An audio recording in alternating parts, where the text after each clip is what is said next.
madalla masu kallon mu barkanmu da dawa shirin Afirka gari ya waye kenan kuke kallo daga nan gidan talabijin na Kaftan Hausa da kenan babban birnin tarayyar Najeriya Abuja, inda muka kalli tarbiyya da fatan an ilimantu kuma an faɗa karatu. Abdulfatah barkanmu da dawa. To barkanmu da dawowa masu kallon mu, kamar yadda muka alƙawarta muku kafin mu tafi hutun rabin lokaci. Mu muku alƙawarin cewar dawa da shi babban bakon namu wanda yake masani kuma a harkokin wasanni da kuma al'amura ne da kullum kuma mai fashin baki, inda wato kusan ba bako bane a kafafen wato labarai na ƙasa da na waje, inda yake wato shine Shu'aibu Muhammad wato Ahmed Shu'aibu Gara Gombe. Ranka dade ne maka barka da zuwa. Barka dai. Barka da shigowa ranka dade. Nagode. To a yau maudu'in namu kamar yadda kuke kallo a jikin a kasan talabijin ɗinku shine wato shirye-shirye na fara wato wasan nan na wato neman kofi na gasar zakarun nahiyar Afirka. Wato inda a yanzu haka kusan ma Najeriya ta isa kasar Kamaru, wanda dama ita Kamaru ita ce za ta karbi bakoncin ita ita ce mai wannan za ta karbi bakoncin wasannin gaba daya, inda ita wato kasar Masar ita take rike da tafi kowa lashewa tunda ta lashe wannan kofuna kusan sau 7 a jere, wanda kuma ita Najeriya tana da wato kusan kofuna guda 3 a wannan gasa din, inda kuma za mu dubi wasu ababe na wasanni. Amma kafin mu shiga cikin maudu'in karan kanta, ranka dai idan ka kalli wasanni da kuma yadda ake gudanar da wato kungiyar wasannin kanta a nan Najeriya, me za ka iya cewa? To salamu alaikum wa rahmatullahi ta'ala wa barakatuh.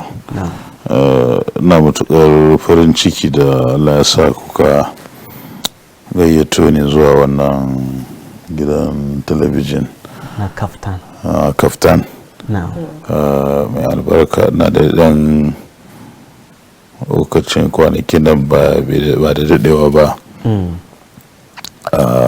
na fara ganin waɗansu bayanai na shirye-shirye wanda za ku fara, sai na nuna ra'ayi da interest ga cewa mai haƙi ko alhamdulillah dai kuna iya ƙoƙarinku, kuma insha Allah mu zama yan ƙasa mutanen arewa za mu iya ƙoƙarin mu ba da namu gudunmawa. Allah kuma ya taimaka. Na farko wato gaskiyar magana shine ƙungiyoyin ƙwallon kafa na ƙasa wanda babban su ita ce gaman wanda muke kira Super Eagles, wanda yanzu su ne suka tafi Kamaru domin wakiltar Najeriya. Muna da ƙungiyoyin ƙwallon kafa na ƙasa guda 13. A cikin guda 13 nan ba kawai Najeriya ne suke da irin waɗannan ba, kowace ƙasashe suna da shi daidai ƙarfinsu. To a gaskiyar magana shine a tsarin yadda ake tafiya a yanzu ba tsari ne mai kyau ba na wanda zai sa a bunkasa su yi ƙarfi, su jajirce su kuma zama a manya kamar takwarorinsu na ƙasar Masar ko na Algeria ko na South Africa ko na Ghana su da Ivory Coast da sauransu. Saboda muna da matsaloli da yawa, shi yasa yanzu ko da Super Eagles da muke magana in ka duba Super Eagles kuma zan ce kungiyar ƙwallon gaba na kowace ƙasa, kaman kaya ne ka ɗauka ka kai kasuwa, wanda za ka ɗauka kai kasuwa ka sayar, wanda kun yadda wanda a turanci ake kira kaman commercial product. Ka ɗauke shi za ka yi kai kasuwa ka sayar. To a duk ƙungiyoyin ƙwallon ƙafar Najeriya guda 13 ɗin nan babban ita ce Super Eagles. In muka tsaya za mu gaya kanmu gaskiya, muka tambaya menene ainihin darajar ƙungiyar kwallon kafa na Super Eagles ta Najeriya darajar ta kaman in za ka kai ta kasuwa nawa za ka sayar. To wanda suke lura da harkokin kasan harkar kwallon kafa a Najeriya ba za su iya gama ba. Matsala na farko kenan. So sai ka san darajar abun da kake da shi ka san nawa za ka sayar da shi, sa'annan ya samu karbuwa a wajen 'yan ƙasa, ka samu riba dukkan 'yan Najeriya su ne ba. Shi yasa yawancin manya-manyan ƙasashe ko kuma a nan ma Afirka ƙasashen wanda suka ci gaba kamar irin su Morocco, su Algeria, su Masar din, su Tunisia, shi yasa za ku ga duk kullum suka gamu da mu ko a sama ko kuma a club namu sai ga suna ba mu wahala saboda su manya-manyan club dinsu da ƙungiyoyin ƙwallon ƙafa na ƙasashensu suna da darajar su kuma shine na farko rigar da za su sa JC, na biyu 'yan wasan da suke bugawa, na uku image ɗinsu,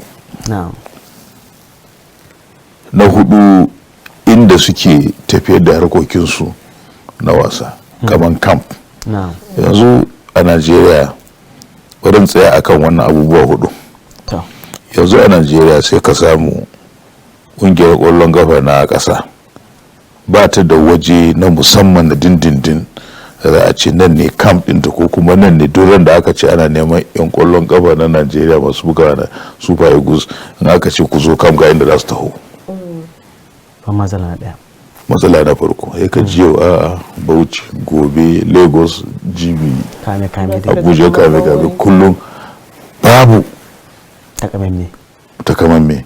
Amma duk yawancin manyan kasashen nan na Afirka, su South Africa, su mai su da har mun dauko kamar da gaske muna amfani da Otafam, gonar tsohon shugaban kasa Obasanjo a Otakam, da har muka ce to shine permanent na dindindin wajen da mungiyan ƙwallon kafa na Najeriya ta dinga zama nan ne ka horar da 'yan wasa ake kun babu. To matsala na farko kenan, amma duk kasashen nan suna da shi banda Najeriya. Na ɗaya kenan. Na biyu JC da za mu sa yanzu ya ka samu kasashe yanzu kawan Kamaru sun fi shekara 25 zuwa 30 da Puma brand wannan jeshin da suke sa, kuma kowane shekara akwai kudade da suke basu. Sa'annan ya zama na ba daga babban ba, duk kananan kungiyoyin kwallon kafa na Kamaru su ma Puma ne suke basu. Amma mu fa a cikin shekara 25 na muna ga mun canja wajen sau uku. Yau ka ji Nike, gobe ka ji Adidas, gata ka ji Nike, haka dai ai gaba da ba. To wannan yana kashe darajar kungiyar kwallon kafa. Na uku 'yan wasa. 'Yan wasan da muke amfani da su sai ka samu inda kana so ka buga Najeriya wasa wai sai ka fita kasar waje. Me dalili? Wanda suke gida kuma yaya? To shi yasa kowa sai ka samu bai damu da ya zauna ya buga kwallo a Najeriya ba, shi dai ya fara ne don ya samu ya ketare ya fita, saboda in bai fitan nan ba za a kira shi ba. Shi yasa league da ake bugawa a ƙasa na ƙasa ya mutu murus don bai da wani amfani. Premier League na Najeriya bai da amfani saboda babu abun da zai sa dukkan dan ƙasa yana so ya ga ya bugawa ƙasarsa. To tun da ka fara wasa aka nuna sai fa ka fitan nan kafin ka wada, kuma fitan ba karamin aiki ba ne. Shi yasa yaran mu na arewa da yawa muke cutuwa saboda ba su da karfin da za su fita. Akwai yara da yawa da suka iya kwallo amma fitan nan ba su dama za su yi wato abinda ma ba a yi tunani ba fannin kwallo. na wanda da za a ba su dama kamar yadda kace akwai yara da yawa haka da su yi bajinta daman ne babu shi yasa za ka irga yan kwallon kafa ka irga 100 a Najeriya wanda suke buga ma Najeriya da kirga samu 10 yan arewa. Sannan mu kuma saboda irin yanayin addininmu da culture mu da al'adunmu sai ka samu wani ya ba mara gidansu a Kano ya tafi Lagos ma ya zauna ya shekara daya babban aiki balle ya ce ka fita domin buga bol fita buga bol a wata ƙasa. Zan tuna akwai wani dan wasan Najeriya ana ce masa Uche Okechukwu, ya bar iyayensa shekara 7 bai gansu ba. Lokacin da aka gayyato shi zai buga ma Najeriya wasa shine lokacin da ya zo ya ga iyayensa 1994 da shi 1990 da shi lokacin da ya fita akan kawai ya shiga duniya ne neman alariyarsa. Mutum na arewa za su yi bari iya shekara 7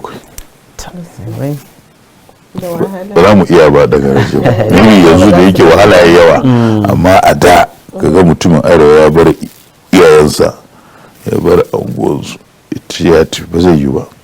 kan mun yan kwallo da yawa yanzu ka ɗauki yaran na yaro Ahmed yaro na Kano. Ahmed yaro inda kana magana yan kwallo kana magana lokacin da ake ta daga Kano wanko a lokacin Ahmed yaro ya fi Kano wanko da ya samu damar da Kano wanko da shi amma ya zauna sam ya kasa fita ko gana nan Ahmed yaro ya kasa fita ya je buga kwallo da ya tafi ko da ya nisa ya fi so yana dan Kano nan ya shiga kantin ko da ana ga yaro ya shiga kaso sabon gari ana ga yaro a dauki kyautar shadda a bashi a dauki kyautar mai takalmi a bashi kenan shi ya zama abin da ake kira local champion. Akwai irin su ire-iren su kuma da yawa to idan suka tafi nan sai ka samu ba mu da wannan to bayan haka cikin abubuwan da lissafa shine matsalolinmu suna nan har yanzu tare da mu. To wannan kungiyar kwallon kafa na Super Eagles da ta tafi zuwa Kamaru yara ne sun tafi ba za a ce musu da yunwa ba inda suke buga kwallaye ana ba su kuɗi sosai suna samun abin da suke samu a sati wani gwamna ma baya samu inda zai bi ainihin albashinsa na gwamna abin da yaran nan suke samu ka samu yanzu sun kama hanya yanzu sun tafi Makaru. Da safe ne nake jin labarin cewa akwai alawansu su na wasa 2 da ba biya su ba shi Ahmed Musa captain din su yake magana to wannan shine irin abubuwan da nake fara inda a ce darajar an san darajar national team commercial value ta to investment ne kowa zai kawo kudin ba sai an zo ana nema ba mai JC zai kawo mai kam zai kawo yanzu idan a ce Katamfe nan ne Katamfe extension nan ne ainihin camp din yan wasan national team Nigeria na dindindin sai aka ce a wannan studio din nan ne camp din su barinsa to za ka samu mai sai da ruwa brand na ruwa zai kawo ruwa mai madara zai kawo mai abin shaye-shaye zai kawo mai katifa zai kawo haka ne? kai hada mai maganin sauro zai kawo in ya kawo ko zai kawo kudi tunda zai amfani da wannan daman ne saboda darajar wannan national team ya bunkasa kasuwancinsu da kayansu da product ɗinsa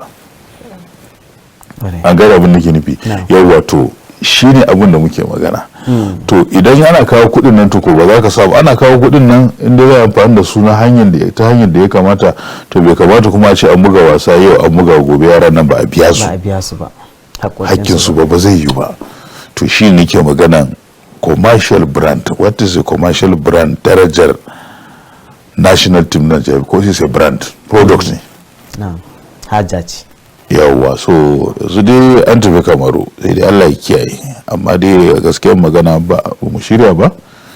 Mun zo mun canja mai horaswa wannan 'yan wasan nan wajen guda 6 daga wanda yau wace yana da covid wanda yana da ya ji ciwo an kawo sabbi ne aka ce an yi replacing an canja su.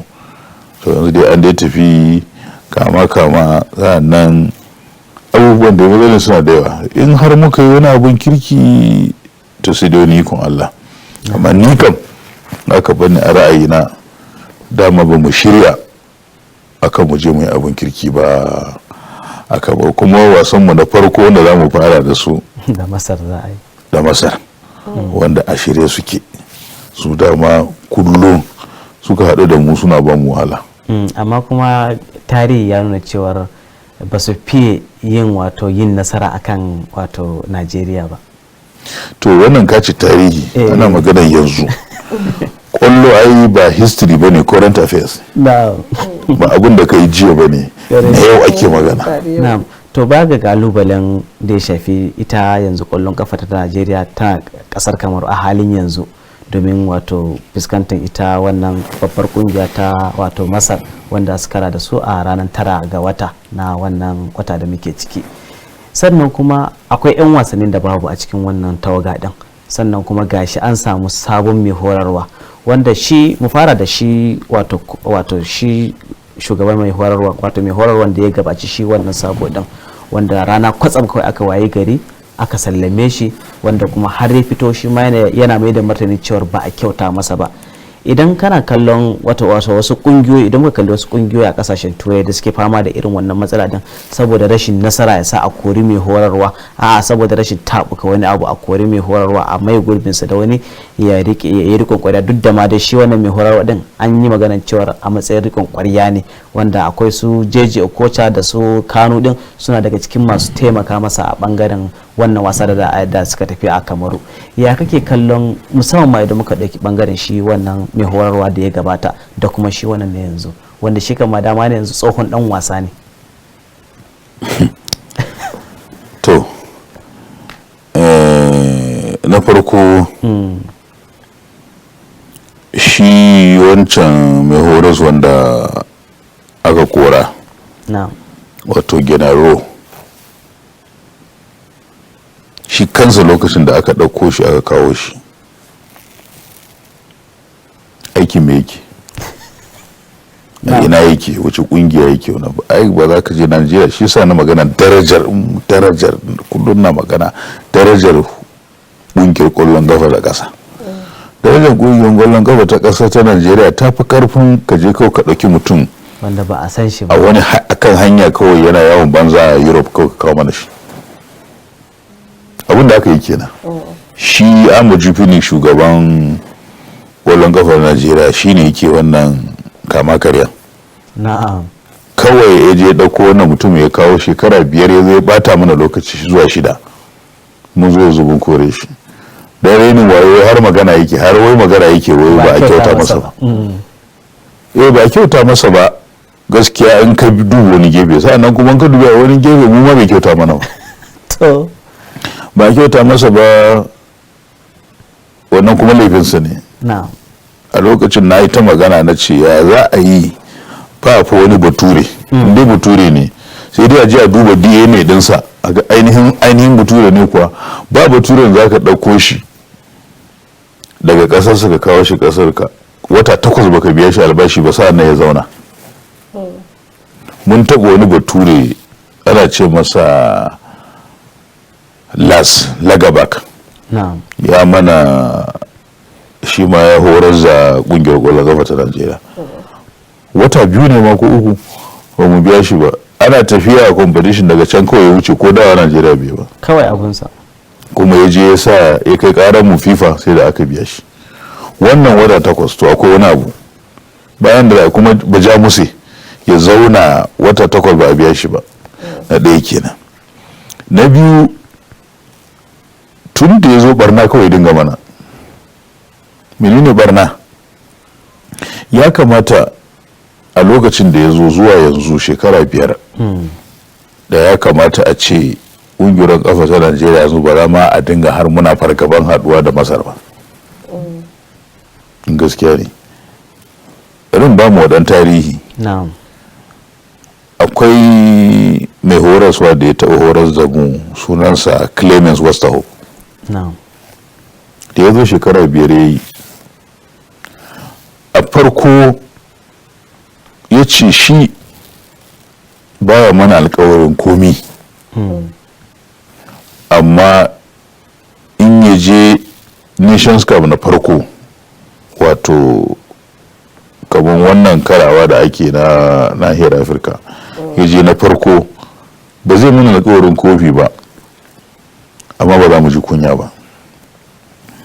Ya je na farko da ya je Algiers 90 a Algeria a 1990. Wasanmu na farko da Algeria muka yi, suka sha mu 4-1, muka sha su ɗaya suka sha mu 4. Sai gashi mun zo muga final da su, muka zo mana 2. Ya dawo ya ci gaba da aiki, yana gina yan wasa, yana gina ƙungiyar ƙwallon gaba ta Najeriya. Tunisia 1994 da ya koma sai ya ciwo kofin, a gane ya ciwo kofin. Sa'an nan a wannan shekaran ya sama mana gurbin wakiltar Afirka a World Cup a USA 94 din. Muka zo ko muka zama gagarumar ƙwallon gafa a duk duniya, ba wanda ya kai mu iya taka leda. Lalle tarihi ya san da wani. The most entertaining team in the world a lokacin a USA 94. A shekara ya yi wannan a shekara 5.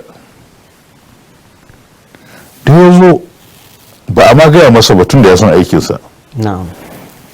Wasu ya je Kalaba, ba inda bai je ba. Ya je Kalaba, ya je Maiduguri, ya je Kano, ya je Mina, ya je Lagos, ya je Jos, ya je Kaduna, ya je Boko. Duk ya zagaya a nan, ya dinga zaƙalo 'yan wasa. A Kalaba ya samu Finidi George, a Boko ya samu Moses Pako, a Kaduna ya samu Daniel Amokaci da Tajuddin Oyekami, a Kano ya samu Nasiru Jibril, a Jos ya samu Jide Oguntuwase da Sampam, a Maiduguri ya samu Barnabas Inanga da Barnabas Ananga, Abdul Aminu da Nasiru Jibril a Kano. Sunday Olise a Lagos ya samu shi. Haka dai sai kuma waɗanda aka ba shi daga wasu a cikin shekara 5 ya horar da wa'in nan, ya horar da su, ya tara su, ya horar da su. Wannan gera zo wanda ya tafi, wanda aka kora, wanda ya ce ba a taimaka masa ba, mutum ne ya samu a cikin kwangilar da aka sa hannu da shi akan ya zauna a Najeriya, sa'an nan ya je ko ina ya ga inda muke wasa. Bai taba, tun da yake bai taba wata 2 a Najeriya ba, kullum yana waje. Ya saba da a wasa 3 a cikin shekara 5 nan da zai ka samu a wasa 3 ya yi amfani da 'yan wasa 75 a wasa 3. A kira wannan kuma duk ba wani abu bane da yake bai san aikinsa ba. Su wanda suka sa shi aikin da yake bakin su daya, su suke taro 'yan wasan ana kawo masa, shi yasa abun ya zo lalace. To kana ganin da sa hannun ita hukumar gudanarwa kenan? Of course dole da sa hannun su. A shi sanan ke faɗa kama karya wanda shi Amuji yake yi da sauran makarabansa shi ne kawo wannan matsala. Na ɗaya kenan. Na biyu, shi wannan da aka ba shi rigon ƙwarya, ai ya taɓa rige ƙungiyar ƙwallon ƙafar Najeriya, Austin Ibagon, wanda shi ne shugaban sashe na ƙwararru na ƙungiyar na hukumar ƙwallon ƙafa ta Najeriya, wato kamar director na technical. Kuma a dokar FIFA dama babu magana rigon ƙwarya a shugaban masu horaswa na ƙwallon ƙafa na ƙasa, babu, sai dai kawai ka ɗauka. to in ko za ka ba da riƙon ƙwarya a cikin lokaci kaɗan to sai dai ka ba ma shi shugaban sashe na ƙwararru kamar head na technical department na ƙasar ka shine zai iya riƙon ƙwarya. amma yanzu inda wancan kwacin a ce an ba shi ya zo ya riƙon ƙwarya ba zai yi FIFA ba sai da wannan ba, to shi yasa aka ba masa. sannan shi babban dinnan tukunna menene iya ƙwarewansa? ka san gwamnati shi ya kai mu relegation ko ya rike gwamnati shi ya kai mu relegation, shi yasa muka faɗi zuwa rukuni na biyu. yau wai shi ne abin da ya je ma yana neman a bashi admission a NIS can makarantar nan ta horar da wasanni ta Lagos, suka hana shi admission akan basu yadda da ƙwarewarsa ba, qualification ɗinsa. sai da ya sami manya yan arewa tamu daga Kano, ba na so in kira suna, su suka sa baki aka bashi. wai yau aka ce shi ne wai ya je ya rike ƙungiyar kafa ta Najeriya, bayan duk da su akwai masu horaswa ƙwararru da yawa ko ta ina. ko Salisu Yusuf aka bashi ba zai iya rikewa ba? ai ya rike, ya taɓa ya rike Eagles B sashe na biyu, Eagles team B. ai Salisu Yusuf ya taɓa rikewa a bashi mana. to sa'adun shi wannan da aka je aka ɗauko aka ce ya zauna ya je shi Kamaru ya duba tim ɗin, bayan an dawo ya ci gaba na dindindin. menene aikinsa, a ina yake aiki kafin a ɗauko mana shi Fasero. ƙasashe da yawa da kulob da yawa da ya je yi, kashi 75 cikin 100 inda ya korarsa suka yi saboda rashin iya aiki, rashin tabuka abin a zuwa gani. koransa suka yi 75 clubs da countries da yi.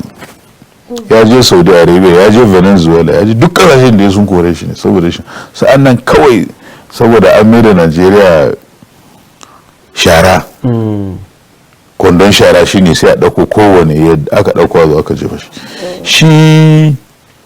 Ahmad Jufin, shugaban hukumar ƙwallon ƙafar Najeriya, ya zo yana ta surutai a gidan talabijin cewa ai mutumin ya san Najeriya, ya san 'yan wasan Najeriya. ai ba shi ne 'yan wasan Najeriya, kowa 'yan kallo yanzu a Najeriya in kaza akwai 'yan kallon da sun fi shishinan 'yan wasan Najeriya, wanda da su zauna su irga maka 'yan wasan Najeriya in kana neman guda 100 wanda sun san su daga goalkeeper zuwa defender sun kware wasu. to don wannan ya shi kenan, to shi muke tambaya, shi muke so mu ji, ba wai 'yan wasan Najeriya su kan mun san su a kowa ya sani, shi kansa muke so menene kwarewarsa, me ya iya yi, me ya taba tabukawa, sannan inda ya ji aiki da ya aka kare da shi. shi ne abin da ake magana, ba wai kawai ka zo ka kawo mana a dauko mana mutum a zuwa zuba mana ya zama kudin. sannan ba za ka dauko matukin bus danfo Toyota matukin bus wala kaja ka je ka ce ya je tuka jirgin sama ba. wane mutum? wannan shine magana. ƙungiyar ƙwallon kafa ta Najeriya kamar jirgin sama ne, sai pilot. amma ba za ka je ka ɗauko Fasero wanda duk inda ya aiki an kore shi, matukin danfo ko bus ka ce je shugabanci ƙungiyar ƙwallon kafa Najeriya ba, wannan ba daidai ba ne. to amma in mun yi magana sai a ce ba mu son ci gaban ƙwallon kafa na Najeriya, shi yasa muke caccakan su, ba kuma haka ba ne. Allah cikin ikonsa mun san harkar nan, sa'annan ita gaskiya ɗaya ce, in ka faɗe ta kuma in baka yi ta ba kuma sai bata. to abinda ba sa son ji kenan. wannan shine gaskiyar magana. muna da ya Kamaru, Allah da ya sa a dawo lafiya, amma dai ni na hango baraka. kuma sai mu ce Allah ya bada sa'a. yawwa to shikenan, Allah ba da sa'a.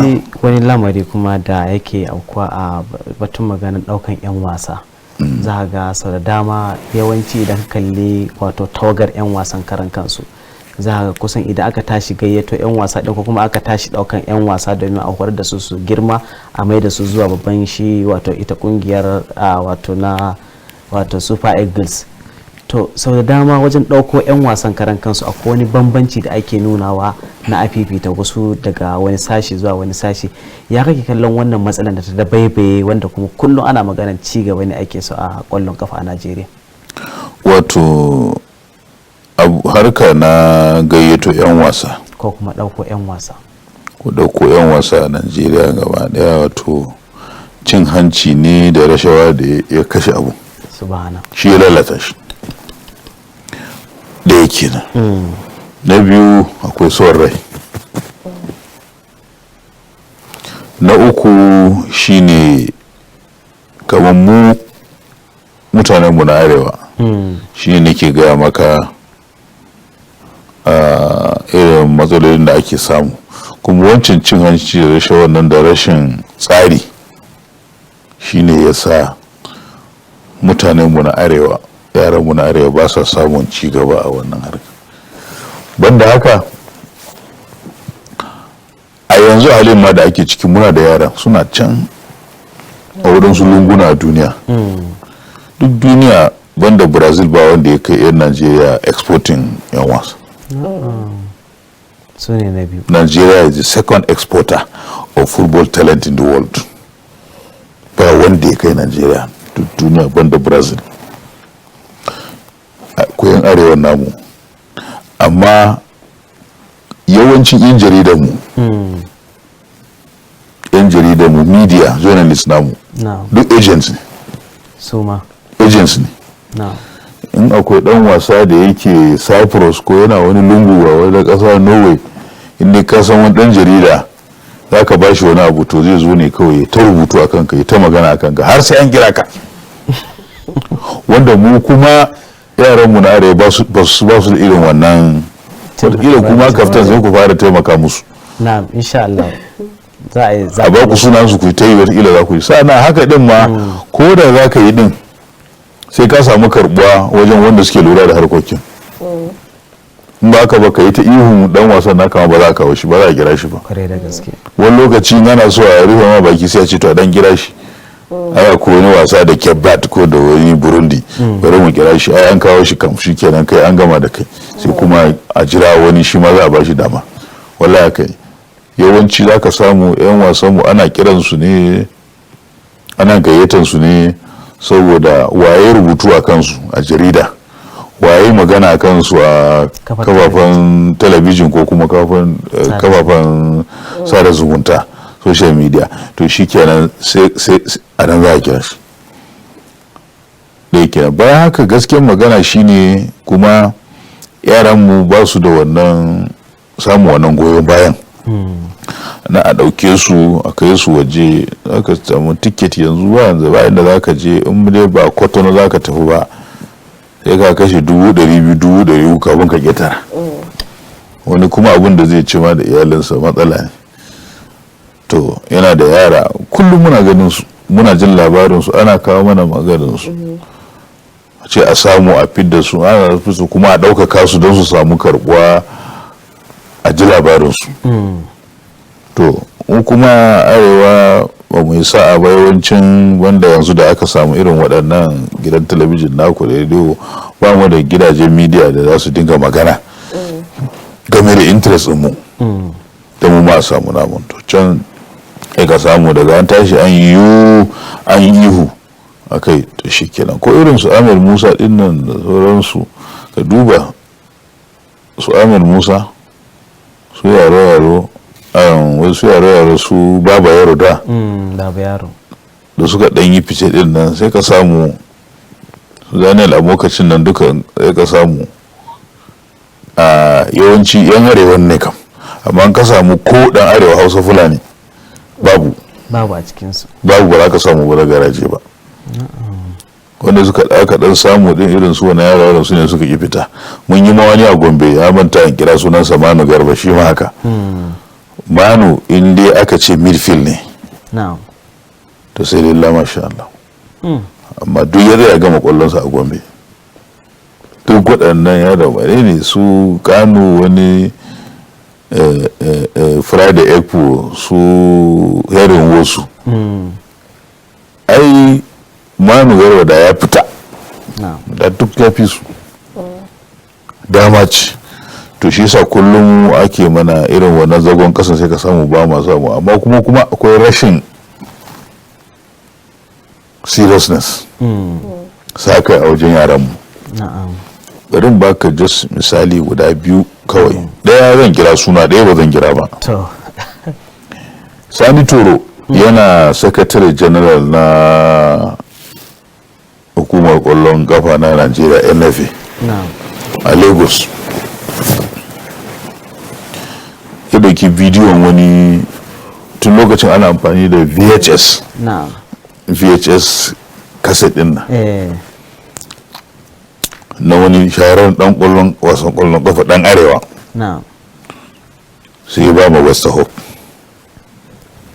ya ce ga wannan dan wasan ka dube shi ka gani ko kana son shi. West Hope ya karbi tab din da ya je ya saka ya gani ya ce ina a kira masa shi a gayyato shi. Su Sani Toro suka kira dan wasan nan suka ce masa to mun ba da tape ɗinka ɗan arewa ne fa, wasu na su lokacin su taimaka su ga cewa yan arewa su ma sun samu wannan shigan. Ka taho maza ana neman ka sai ce bai da kuɗin tiket, daga ƙarya yake ku ya ce bai da kuɗin tiket. Su Sani Toro suka shirya tiket suka aika masa. Ana jiransa yau zai zo gobe bai zo ba sai me ya faru sai ce gaskiyar magana wai matsala ya samu, ya yi amfani da tiket din ya yi wani abu da shi. Kudin tiket din da ba tiket ba, kudin tiket din aka bashi ya yi amfani da shi. Ka ce to yanzu ya za a yi ce, suka ce to yanzu za mu aika maka da tiket ne ba kudin za mu aiko. Shi ne aka aika masa da wani tiket sai ya taho a na biyu. Wancan kudi da suka aika masa na tiket na farkon nan akan ya taho ya amfani da su, mota ya je saya ya cika ya sayi mota. lallefa dan kwallo mai kyau. Na da ya zo shi a lokacin muna da wasa da Algeria, ina ji ko qualifier ne na wani competition na manta, kuma Algeria za ta fi ana camp a wata, ana training a National Stadium a Lagos. Da ya zo shi ya iso da yamma ya zo da KLM da zan manta ba, ina ji around 1991 also ya zo da KLM. Sai Sani Toro suka ce to ai kawai ana training a National Stadium, tun da ka iso ka huta ka je mana. sai ya ci shi yanzu gaskiya ya manta bai zo da kits na shi ba, kayan wasan shi ba. Banda seriousness da dan arewa ya zai maka wannan, kana professional player kuma ka san abu kana kasar waje wai ka tawo wai baka zo da kit din wai yana sauri bai dauko ba. Aka yi lokacin Adidas suna ba mu kaya, akwai container guda 20 footer container ba komi a ciki kawai sai kayan wasa. Aka ce je shi a bude masa ya zabi kayan wasa da jersey da boot da komi. Ya je shi aka bude masa ya kwashi kayan da yake so. Sai da ya zo kan boot sai ya ce wai shi baya amfani da Adidas. yana amfani da Adidas amma baya amfani da soft sai hard iron boot. Kasan akwai soft akwai hard, wai da mai karfi wai hard shi ne ke amfani da shi. Kuma duk kayan da Adidas suka kawo mana babu hard a ciki sai soft. Ya dauki soft din fa sai aka ce to shikenan a tafi. Akwai wani dattijo da wani shi ma masanin largan kwallon kafa ne a Najeriya, ya rasu yanzu, wani yana ce mana sa Chifemi Oyekami. Yana da shago na sirri kayan wasanni a Ujuwa a Lagos. Daga Ogunlana Drive nan su lera ofishin Sani Toro NFA ke dinga zuwa wajen bai wuce minti 5 ba.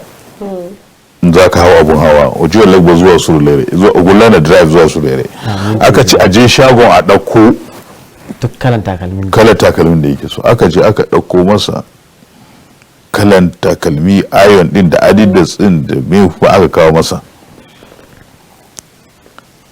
ana kawo masa sai kamar da ka ce ɗazu sai ya ce ai babu brand wannan ba brand din da yake shi ba amfani da adidas ba amfani da puma wata sabu aka ce wani abu ne kake amfani da shi wai erema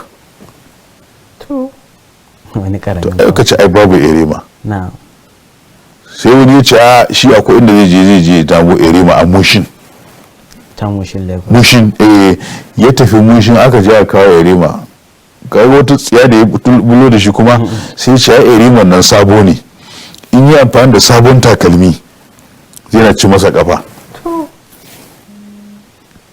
wallahi wannan magana nake gaya maka abin da ya faru kenan wai yana ci masa gaba aka ce to yanzu me kake so yace sai dai in aka samu kowane irin takalmi ne wanda ba sabo ba ne sai aka tambaya cikin yan super eagles wa yake da same size da shi aka ce yana amfani da size sai ya ko wani yaron Kaduna Tajuddin Oyekami wani dan ranchers aka ce suna amfani da size din su daya da shi ne aka ce to a je a gaya wa Taju ya kawo takalmin shi aka tafi da shi stadium wannan a ido na ne fa karka ce gaya mu aka yi ana shiga da shi stadium Stephen Keshi su wuce ga Chido Nwanu yawancin yan wasan kwallo da suka ji ya zo suka gan shi dan wasan nan sai tafi sai ihu suka ce ai shi kenan yanzu su kan kowane team a Afirka da sun gan shi ya musu aka dauki takalmin Oyekami aka bashi yasa yayi training ya komi za a tafi kowace gari ne zuwa Algeria sai ya ce wai yanzu tun da ya zo fa Najeriya bai je gida ba bai je ga iyayensa ba so bari ya je ya gaishe su sai ya dawo in ya so shi kenan sai a tafi West Hope ya gan shi ya yi aiki a lokacin aka samu completing duk abin da ake bukata so West Hope ya ce masa shi kenan ka je sai ya tashi ya hau wani jirgi lokacin ana kiran jirgin harka air ya tafi Kaduna yana zuwa Kaduna the following day da zai biyo jirgin babu jirgi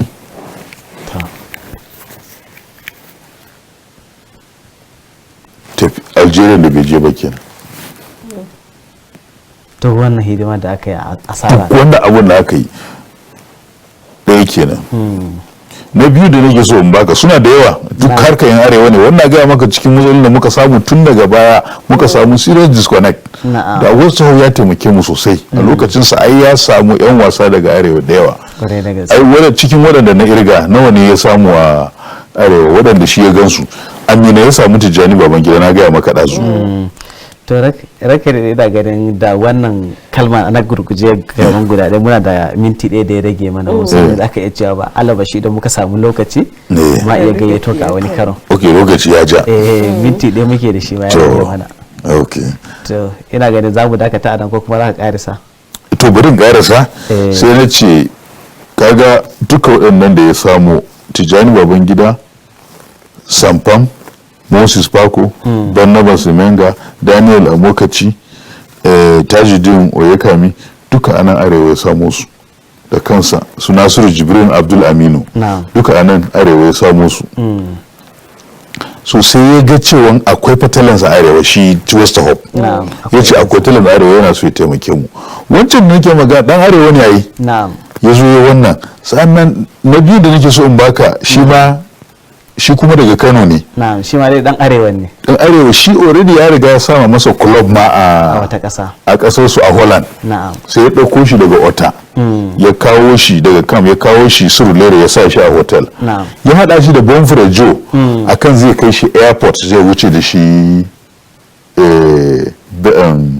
KLM zuwa Holland za su bi KLM Holland ya kai shi akan zai je ya sama masa club ka gane ko ba an gama komi an yi ticket an ɗauko passport ɗinsa ya je sani toro ya ba da passport ɗinsa aka masa visa aka yi komi wallahi yaron nan za su tafi washe gari samti shi ma wai bare je sallama da gida ya tafi Kano yana zuwa Kano akan wai zai je da safe ya dawo da yamma kelan yana barin Lagos karfe yana isowa Lagos karfe 5 yana bari karfe 9:30 wallahi da ya tafi Kano ya je kasa dawowa tun a lokacin sai wasu ya ce to shi kam da yan arewa babu inda aka samu disconnect kenan ya daina encouraging dinmu ya daina hada mana yaro akwai guda 2-4 ne abubuwan da ya bata mu wasu habarta inda muka samu disconnect kenan na'am to rake da mun amma to wannan shine idan zamu dinga saka seriousness fa mu da we not serious ne kawai insha Allah rabbi zamu gayyato ka a karo na gaba domin daurawa inda muka tsaya masu kallon mu shirin Afirka gari ya waye kenan ke zuwa kai tsaye daga nan gidan talabijin na Kaftan Hausa daga nan babban birnin tarayya Abuja inda muka tattauna tare da Amin Shuaibu Gara Gombe masani akan harkokin al'amuran yau da kullum musamman akan wasa da kuma sharhi da kuma fashin baki akan abubuwa da suka shafi rayuwa da dai makamantansu a yanzu kam zamu je hutu lokacin da zamu bankwana da shi bakon namu amma mun yi muku alƙawari a gaba kaɗan zamu ƙara kawo shi domin daurawa inda muka tsaya a yanzu kam a dakace mu.